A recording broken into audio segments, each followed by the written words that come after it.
كانت هذه صور الحفل الذي أقيم في يوليو الماضي بعدما قرر ألبير الثاني ملك بلجيكا التنازل عن الحكم لابنه البكر فيليب.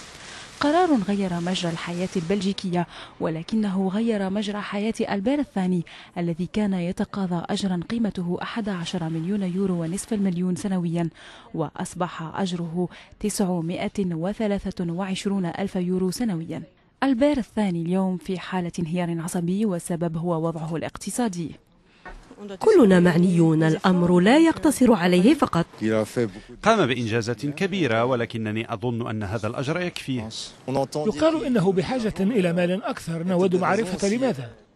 ألبير الثاني يحتاج إلى مبالغ مالية طائلة، إذ لابد أن يعتني بقصوره وداره القائمة في جنوب فرنسا، بالإضافة إلى باقي منازله. ثم إن الملك الأسبق يملك يختا طوله 27 مترا وخزانه يسع 9000 لتر. لذا فألبير الثاني يطالب الحكومة بالتكلف بهذه المصاريف، أمر رفضه الوزير الأول البلجيكي رفضا تاما. تعيش بلجيكا اليوم في ظل نظام سياسي متطور وأكثر شفافية مقارنة بالأنظمة الملكية الأوروبية الأخرى، لذا لن تغير الحكومة سياستها. مع هذا القرار الحكومي بات ألبير الثاني اليوم مضطرا للتأقلم مع راتبه الجديد.